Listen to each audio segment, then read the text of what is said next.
Greetings, Earth and Space Explorers.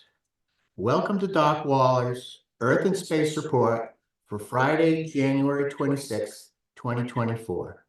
I'm your host, Bill Waller, an astronomer, science educator, and communicator, coming to you on a cool, drizzly evening in my hometown of Rockport, Massachusetts. These Earth and Space reports are intended to engage and inform people like you who are curious about Earth as a planet, who care about our life-sustaining biosphere, and who wonder about the greater cosmos and all that it contains. Video recordings of these reports are archived on the Earth and Space Reports YouTube channel. They are also in regular rotation on Cape-Ann's community access cable television channel hosted by 1623 Studios. I am grateful for the continuing interest and support shown by Rockport educators and students, Cape-Ann cultural colleagues, cohorts of the Gloucester Area Astronomy Club, sundry Earth and space scientists, educators, and communicators around the world, far-flung friends, family, and other curious folk. Thank you for your active participation, comments, and general encouragements. For this first episode of the new year, I'm delighted to be hosting Rick Roth of the Cape-Ann Vernal Pond team.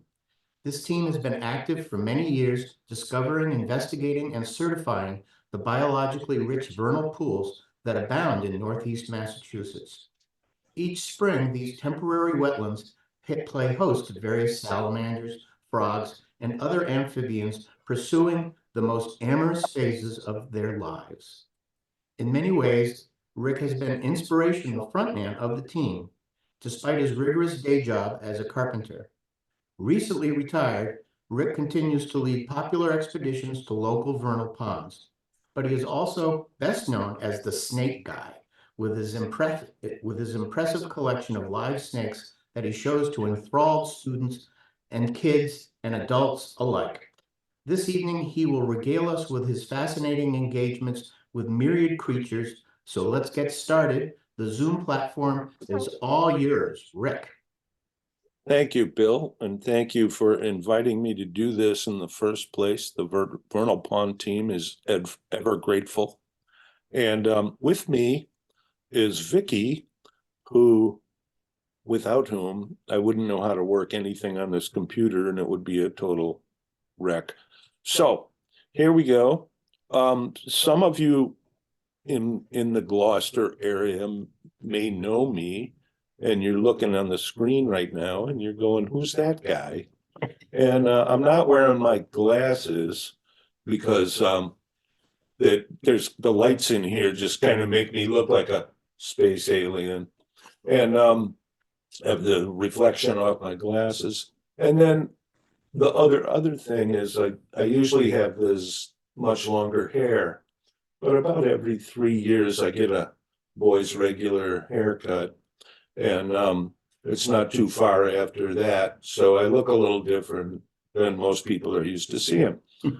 That said, I think we're going to start with a little bit of a slideshow of some sort. And I think, see, Vicky's reaching over here because if I touch the computer, I'll make a mess of everything. Most of you probably can't imagine how severely technologically impaired I am. But those people that know me have a pretty good idea. Okay, this doesn't. No, Yeah, we weren't started in the beginning there for some reason. So anyway, here we go. And history and work of the Cape-Ann Vernal Pond team. Evidently, the first time I ever gave this talk was at the Cape-Ann Wildlife Center. And no, it isn't. That's what we were going to call a wildlife center that we hope to open someday, which we are now calling Nature Cape-Ann. So vernal pond surveys. Massachusetts is the first state to offer protection for vernal pools. And by the way, vernal ponds, vernal pools, same thing. And this is a vernal pool here. Parker lot. I don't even remember where that was in 2017 or something. So I don't know what I did yesterday. So not much chance of me remembering where that is. But anyways, in order to protect a vernal pool, you pretty much need to certify it. And in order to do that, this is a requirement here, the pond shot. Okay. And then here's just another pond shot from another pool. And that looks like Nick in there, one of our longtime team members. And here's Keith with a tray full of spotted salamander eggs. And we're going to photograph those, and they are evidence of the existence of a vernal pool. And here's a better look. 5 egg masses, that's the requirement. And all this information goes to Natural Heritage and Endangered Species Program, which is in a part of Fish and Wildlife. These are wood frog eggs. They're a little bit looser and have a tendency to kind of run all over the tray. And these are in a few weeks worth of development. You can see there, instead of a round embryo like they start out, it's kind of a crescent shape. Lots of vernal pools in the Cape Ann area that we've certified and other people have certified. We've certified more of them since this map was made, and we're pushing 300 anyway now. On Cape Ann and beyond, we often get called to come out and check out some of these pools, some other towns, but we get involved in different kinds of conservation work. There's the Blandings turtle, and we found one of these. These are a threatened species in Massachusetts. The way it works is endangered, threatened, species of special concern. So in order from most dire to least, the beautiful lemon yellow throat of the Blandings turtle.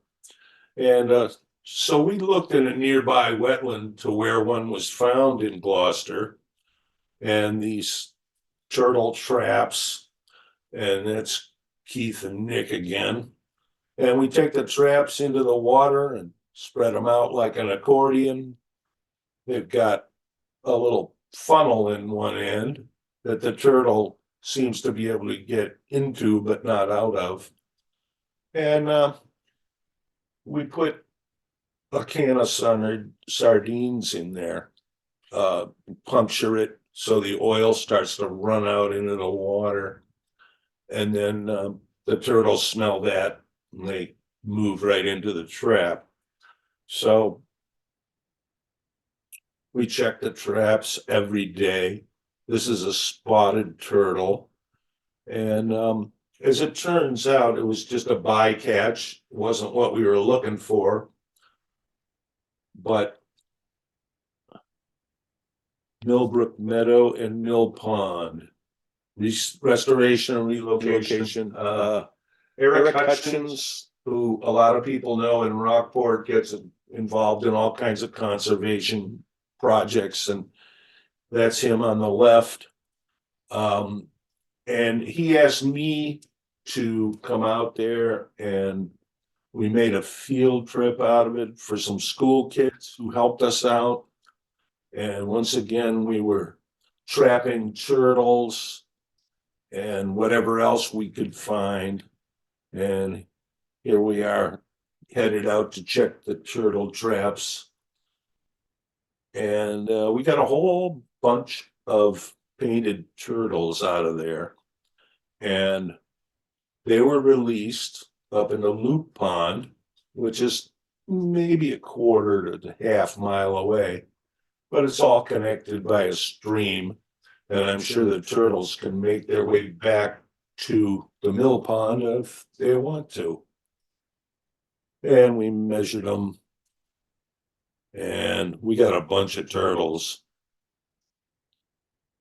Those are just some of them. And every now and then there's a big snapper.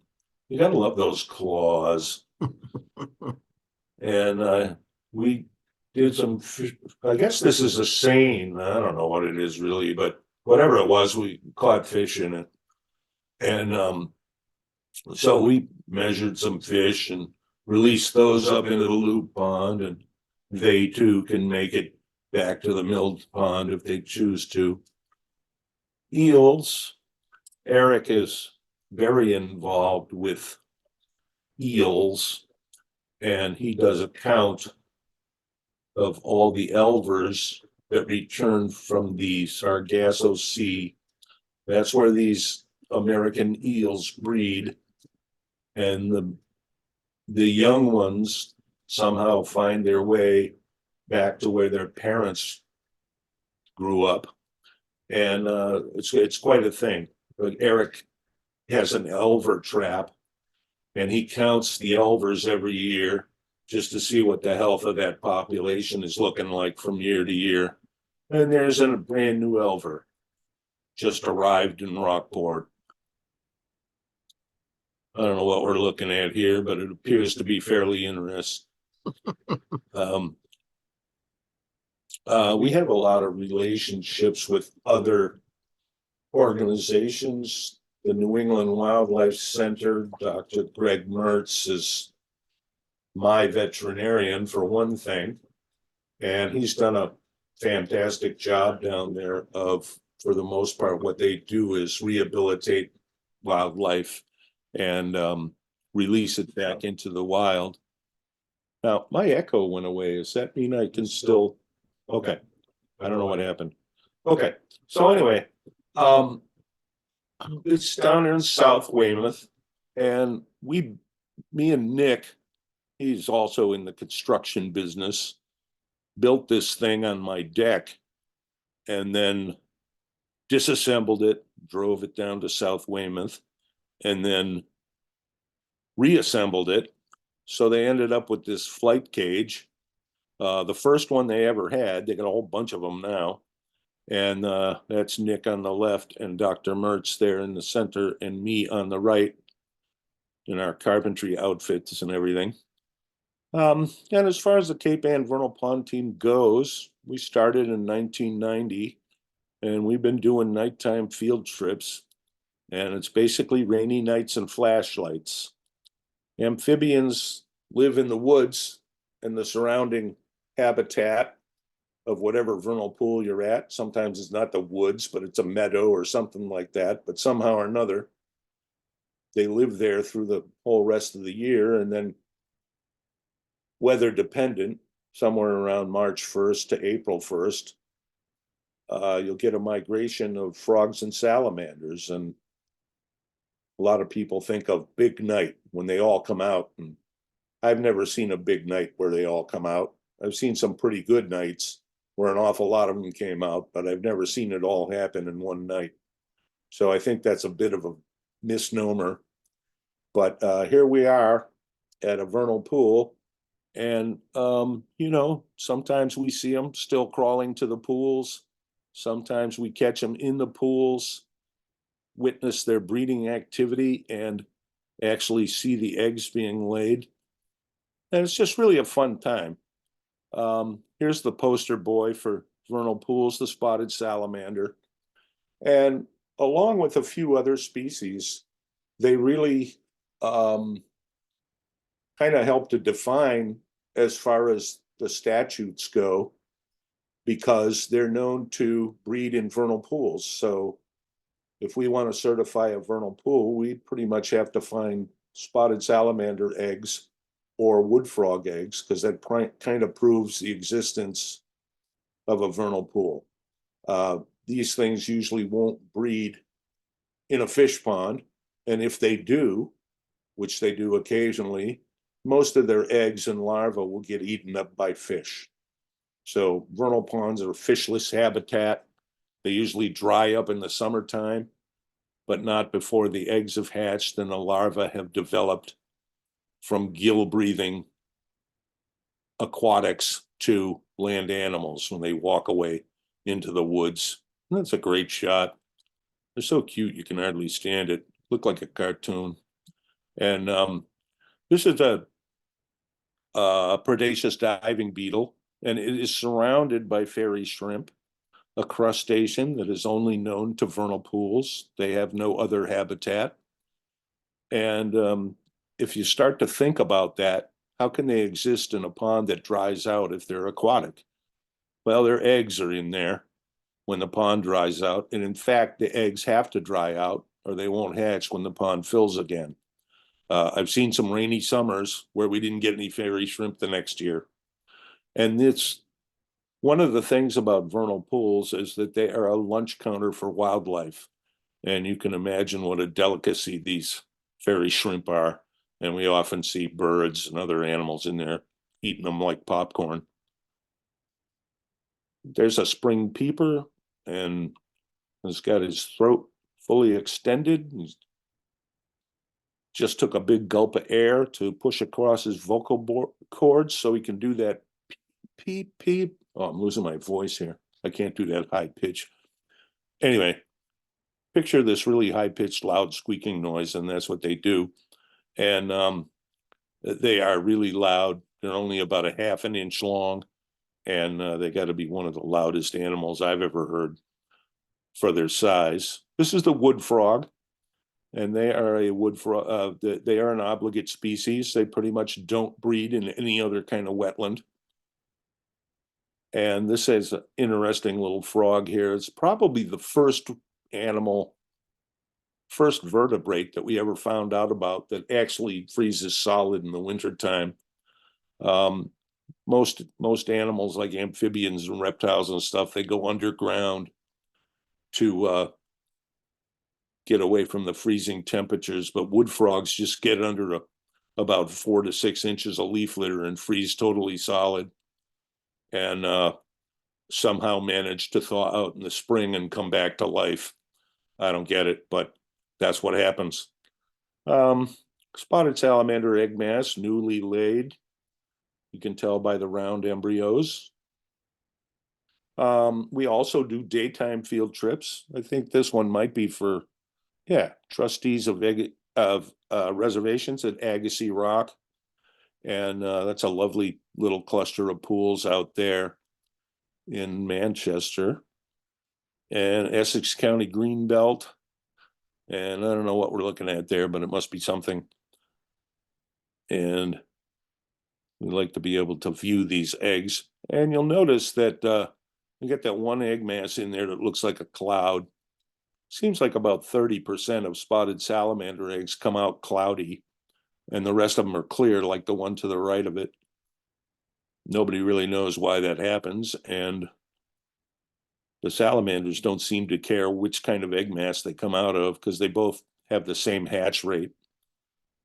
There's a hognose snake, and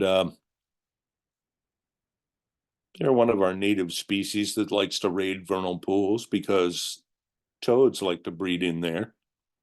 Toads have a very quick, their eggs hatch very quickly and their larvae develop very quickly, so they can breed in wetlands that dry out.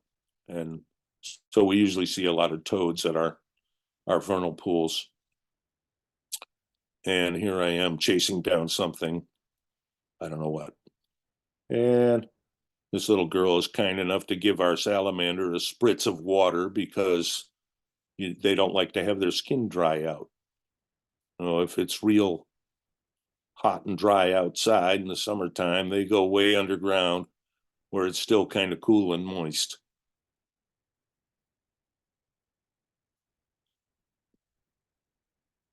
We do presentations, intro to vernal ponds and snakes of New England and the world. We made a movie, which we finished in the year 2000. It's about 16 minutes long. And not only did we get a bunch of great salamander and frog shots, but the thing about vernal pools is they're a lunch counter for wildlife. all kinds of birds and snakes and mammals and all kinds of stuff eats there. So we really were fortunate to be able to get otter, fox, egrets, a whole bunch of other stuff. And just in the way of vernal pond predators, here we are doing a vernal pond display somewhere. And people really are fascinated by this stuff.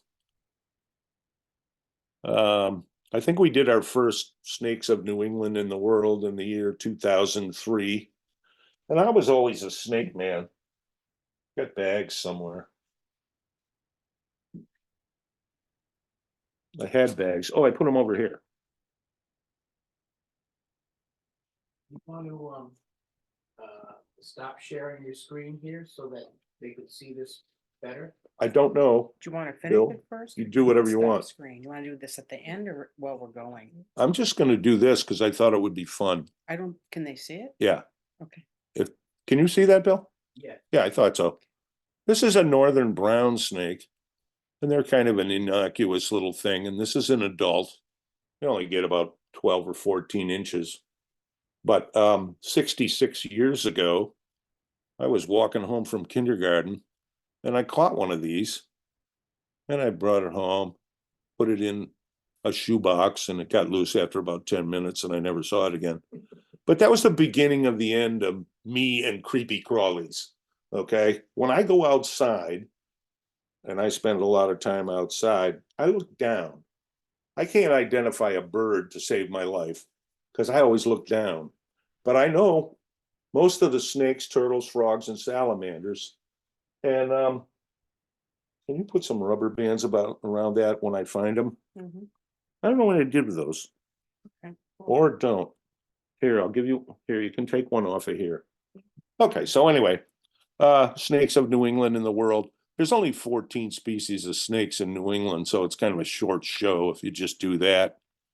This is Vicky's daughter, Wilhelmina, and she is volunteering with us at the Glen Archer School, where she was going at the time. And there's her classmates, and we're doing a snake show, and that's a black rat snake in my hands, and I can't really see what Wilhelmina has. Oh, I think that's a water snake. And the boa constrictor.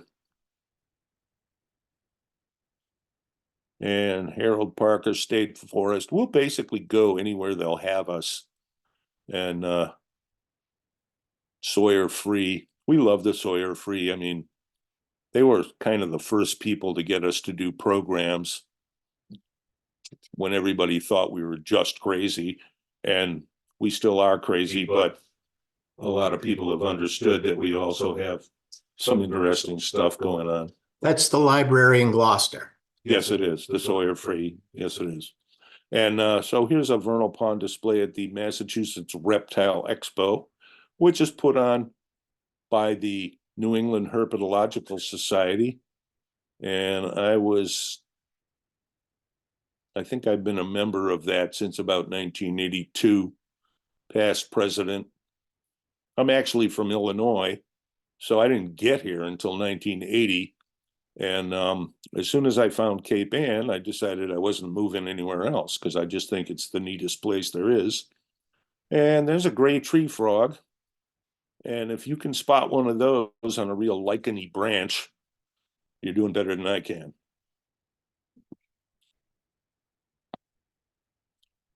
We will go anywhere they'll have us, street fairs, block parties, just all kinds of places set up either a vernal pond display or a snake display. This is Louise, and she must be pushing 20 years old by now, and she's just an absolute pussycat. Not the girl, but the snake. Yeah, the snake is Louise. I don't know who the girl is. And that looks like Mickey Mouse. And a couple of our other, oh, that's Gerard. He's our pine snake. And he's a real fan favorite because he's real lethargic. An albino snake, the Honduran milk. More of Gerard, and the Honduran milk again kind of matches the guy's shirt there, so you can't really see it. Milk snake. And this is who is that? That's Violet. And I have a snake around my neck who kind of blends in with my black shirt, but these big snakes are a real hit at a lot of the events that we go to. And yet another Honduran milk snake. And I can't really say enough about our volunteer crew. We get these kids that will show up for setup time at 7 o'clock in the morning and stay until we're broken down at 6 o'clock at night. And we've just had, I don't know how many people volunteer for us over the years, but it's well over 100. And I don't know, last year we had at least 50 people volunteer for us in some capacity or another. And we have done almost everything there is you can do to raise money. Benefit concert with a raffle. You could win a giant teddy bear. And I'm really fortunate. This is my all-time all-star rock and roll guitar hero, Charlie Farron. And not only that, he did the music, acoustic guitar music for our movie, which I still think is the neatest thing I ever had happen. And there he is, really a great performer. The Fools, just really, just a really fun band, and they got us a really good crowd. Bluesman James Montgomery. And we used to do, until we just couldn't do it anymore, a yard sale. We teamed up with Kestrel Educational Adventures, a similar conservation group, and this is how we raised money. And for some reason, after doing this for many, many years, one of the board members of Kestrel came up to me and said, "Look, I've had it. We can't do this yard sale anymore. It's just too much work." And I was about feeling the same way. So we don't do it anymore. But in the Wayback Machine, when we had really no other way to get money, we did that for quite a few years. And I don't know where we are here. Oh, this is, yeah, we set up a tent and we bring critters to the yard sale, or we did. Here we are at the Pride Stride, which I don't think is happening any longer. That's our otter. I found that dead on the road on my way to work one day on Nugent Stretch. And if his hair looks too light, somebody stuck him in the window and he just got all bleached out. We're intending to fix that. But he was dead on the road. He'd been hit by a car, but he was 6 feet from one of the vernal pools. And they do like fish, and they're really known as river otters, but they like to eat frogs too. And we do find them in our vernal pools. And we actually filmed one when we were shooting our movie. We got some nice footage of it. That salamander's probably about a year old or two, just a little guy. You can see he's not very big compared to somebody's finger there. And here we are at some other event, and we really do get tons of people. We do a pumpkin carving event, or we used to. We were still doing it pretty recently, and then COVID came along and we quit doing that, but we got some creative people amongst us. And diving into vernal pools, we've been in Cape Ann magazine, and Sarah Leno was just a really great person, a really gifted writer who got in touch with us and said she'd like to do something like that. So we said sure, and we were in Cape Ann magazine and Mass Wildlife magazine, which was written by our very own Nick Taramina, and he did a nice job of that. Turns out there's another guy named Rick Roth. I say Roth, he says Roth, but it was kind of odd that both of us did live animal shows. And so we met this guy and did a sort of an interview with both of us, and then it made the Boston Globe magazine.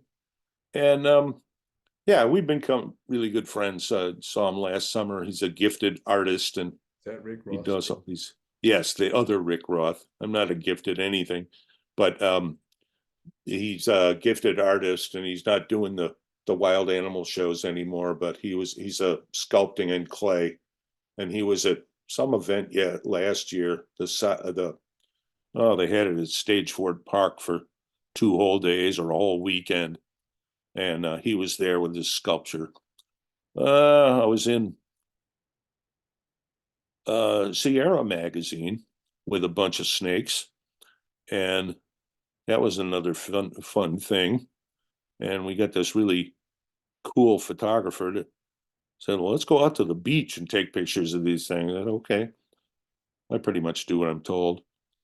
And Appalachian Mountain Club did some sort of a something, and I don't even remember what that was about because it was all the way in 2012. And this one made the front page of the Gloucester Daily Times. This is Skeletor, our white-lipped python. He's got these markings in his lips that look like big teeth. And then, of course, we get this girl here with these skeleton teeth. So made a really good picture. And here's what we're hoping to do. Now open a wildlife center that is on Cape Ann and featuring native species, all kinds of native species, not just frogs and salamanders. And I think that's the end of this part. Yeah, it is. So Vicky's doing something to the computer and probably going to make that thing go away. Okay. All right. Keep, So, and then if we have some time, now I don't know if you want to interject and like ask questions, Bill, or whether you want me to do some more stuff here. Why don't you show what you're gonna show and then I'll Okay. get the questioning going. All right. So I don't know how I'm going to do this, but just for the fun of it, I actually brought a spotted turtle. I've raised this from a hatchling. It's about 7 years old. Starts out about the size of a quarter. And I'm going to say it's a little over 2 inches from the front to the back of the carapace. And it's just a lovely little turtle. And the most common turtle that we find in vernal pools.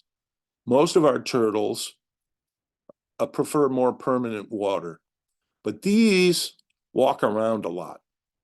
And in the spring, summer, we find them in our vernal pools, and they may walk to a whole nother wetland to breed and a whole nother wetland to overwinter. And when they overwinter, they get down in the muck in the bottom of either a vernal pool or a permanent body of water, and then it freezes over, and they metabolize so slowly when the water temperature is about 32 degrees that they just need no food and very little oxygen, which they can take in through their skin and from the water. So anyway, that's kind of fun. Now, I also have this really cool toad. I hope he doesn't pee on the computer because they're notorious for that. Let's get this over here. And yeah, I mean, when you get them kind of straight on, they look kind of, I don't know, kind of neat. They have a really neat, I hope I can do this, a trill call. It's really beautiful. And they can do it for like, I can't do it that long, but they can do it for like 30 seconds to a minute. And when you get a bunch of them, different pitches. And you can just hear the difference between one and the other one. And they're just really kind of a fun little, they are a type of frog. They have beautiful gold flecks in their eyes. And what kind of separates them from other frogs is that they have short hind legs and so when they move, they move real slow, and frogs go boing, and they hop like 30 or 40 of their body lengths, and toads just kind of go blit blit blit. And one of the things about toads that allows them to be slow, otherwise they would be eaten like popcorn by everything, is poison glands on their skin. So they're pretty well protected because of that. And if it wasn't for that, I don't think they'd exist, being as slow as they are. And speaking of toads, a lot of animals can't eat toads, but something has to eat them, or they would take over the world. So, and here's one of the things that will eat them. This is a hognose snake, and I'm trying to get him to face the camera, but he's a little shy. And there we go. Vicky just pointed out where the camera was, even though I knew that 30 seconds ago, I already lost track of it. So anyway, and he's hooding up a little bit like a little cobra. Sometimes they do that. And, but it's just a lovely little kind of chunky, cute snake. And they will eat a few other things, but really their favorite food is toads. And just a fun little Massachusetts snake. And what else? I got to get this out. I do keep a couple of salamanders at my house. And this is the spotted salamander. And they're just too cute for words. How You know. old would that be? This one is easily 10 years old. And they can live to be 20 or more. And I've actually had this one for 10 years. And I don't know. Who thought that up, really? And I got one more here. Something we often see in our vernal pool habitat. And this is a milk snake. And Maybe move backwards a little bit. You might be able to see him better. Close. I don't know if that would be good or not. yeah, I don't know. I'm just trying to get his head in there. It's really pretty. And then we'll see if we can get the whole thing in there a little bit. It's saddles. Now, some of them are really kind of a lighter background color and really red saddles. And those are the really pretty ones. And this one isn't really like that. But there's a lot of variations. And people expect all frogs and salamanders and everything to look the same. And they really don't. They're individuals. And but these guys, they are constrictors. A lot of people seem to think that only those big giant tropical snakes are constrictors, but this is how they kill their food. And they will eat rodents and other snakes. So there's an awful lot of snakes that show up at vernal pools to eat. And so milk snakes like to go there to eat the snakes. And yeah, just a fun little snake. There's one in the bag that way too. Oh yeah, I got one in here too. I thought I was out of snakes, but I'm not. And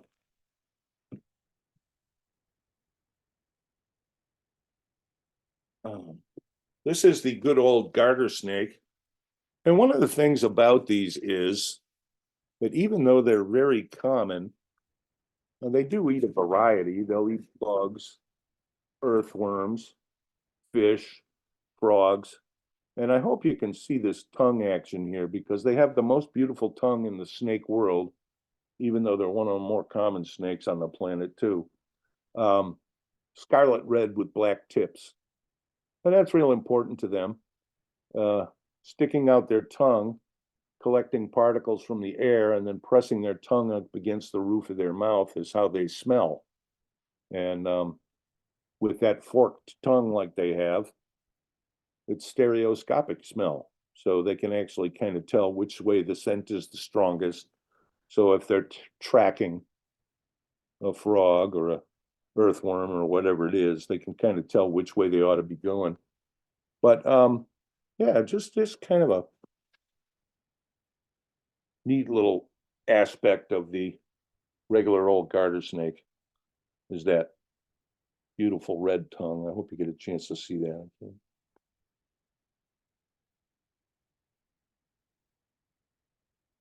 I told this one to stick out its tongue a lot when it got out of the bag. Evidently, it's following orders. So, anyway, I think I ran out of stuff to say, unless you want me to talk about something else, Bill.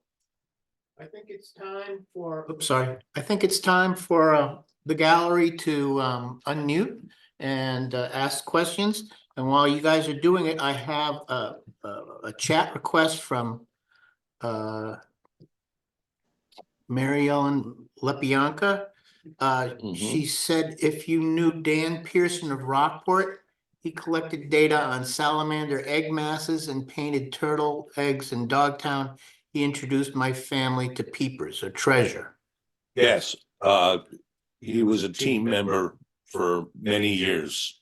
Yeah, we worked together on a lot of stuff. Yep.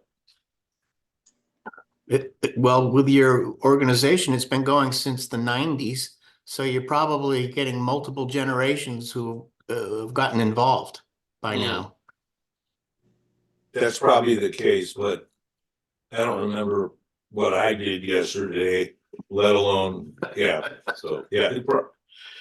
Yes. Okay. We have a question from Eleanor Harris. I wanted to know where you get. Make good sure you ma- unmute, Eleanor. Can you hear me? I can hear you. You can hear. I can hear her. Put on my headset. Hold on. Yeah, I'm unmuted. I wanted to know where you got that map of the vernal pools in Massachusetts. I've been looking online to see if I could find it. Yes, I can't. okay. If you look up, and believe me, I'm as technologically impaired as you can get, but even I can find it. Go to Natural Heritage and Endangered Species Program and maps and vernal pool maps. And you should be able to find it that way. That's how I do it. Terrific. Thank you. I had another question, and that is, what's your take on reptile and amphibian expos and sales where breeders come and not only, I mean, I don't think they are there to educate so much as to sell, and I don't have a good feeling about that. Yeah. Well, it's kind of funny that they should be such a popular pet now, but fortunately, almost 100% of the animals that are sold there are captive bred. So it's not like those people are deleting the populations in the wild. And most of my snakes are captive bred that I either bred myself or bought from these guys. So most of the people that keep snakes have some sort of educational aspect to it. And say, for instance, the Massachusetts Reptile Expo, twice a year down in Hanover, Mass, is run by the New England Herpetological Society. And I do a native snake display there. I've been doing it for years at every one of those things. So there's certainly a pretty good educational component and conservation component. Maybe the pet trade entity was getting out of hand. I don't know. No. That's good to know. Thanks. Sure. We have another question from Mary Ellen. Are vernal ponds in danger from climate change? I heard there was a concern about the ponds. Wait a second. About the ponds becoming discontinuous, cutting off access to the animals that live in them or move among them. I would say that climate change is going to be wildly detrimental to just about everything. And if it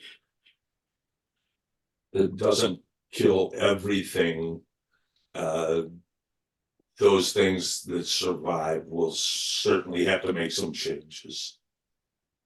Mhm. Well, a lot has to do with rainfall in the case of vernal pools, right? Yeah, and sure enough, that's the way it goes, that we either get tons of rainfall so that we're flooded and everything connects, or we don't get any and we become a desert. Neither one of us is, neither one of those things is gonna really be the best friend of a vernal ponder. We have another question in the chat. Just reminding you that you can unmute yourselves. This is from Ann Parsons. Should one try to certify a vernal pool that could not be certified in the past? What are the chances we can now locate a spotted salamander in a vernal pool that was not found in the past? Well, most spotted salamanders return to the pool that they were hatched in, but not all of them, because if that was the case, there'd be this one concentration of spotted salamanders and they wouldn't be anywhere near else. So, yeah, they can strike out and find new pools. And by the way, Anne, I would be happy to help you with that. Cool. Thank you, Rick. I happen to know Anne, and so, just happy to do that. Okay, speaking as an astronomer, I want to ask whether or not the phase of the moon plays any role in the activity in vernal pools. Let's say you have the same amount of rain. Yeah. It's temperature and moisture driven.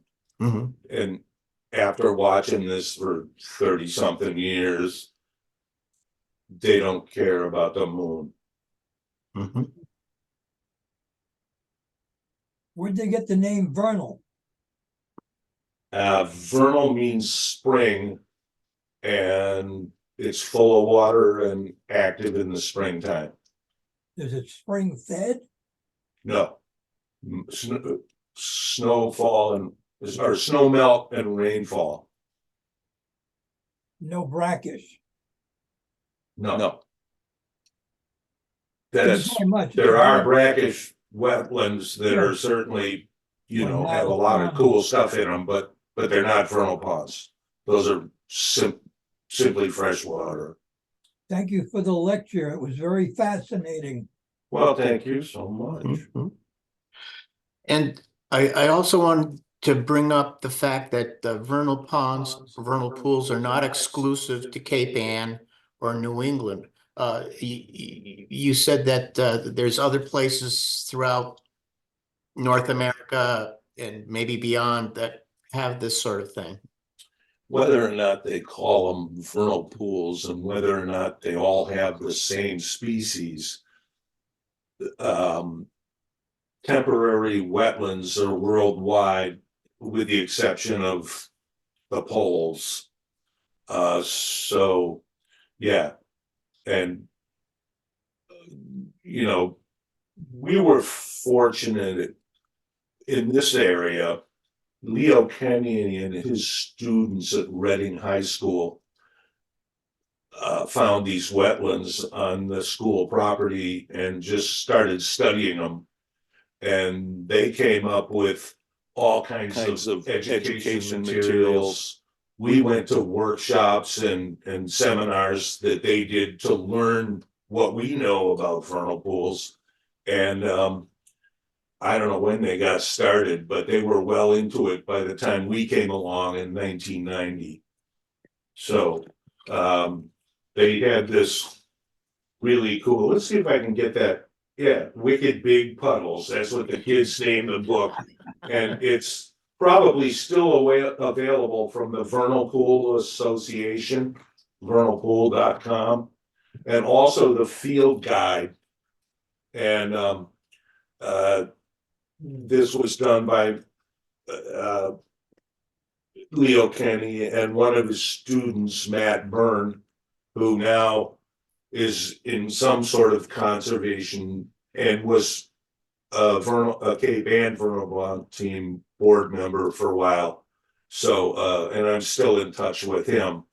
So, I wish I could remember the original question, but, or maybe there wasn't one and I just started rambling on. Yeah, I don't know. Anyway. We have another question or a statement from Thomas Kozacek. It could be Laura Kozacek as well. Wetlands permitting for wetlands protection is only valid for 3 years due to changes that could occur. So the question is, do we have Jefferson? Oops, maybe you'd like to comment on that first.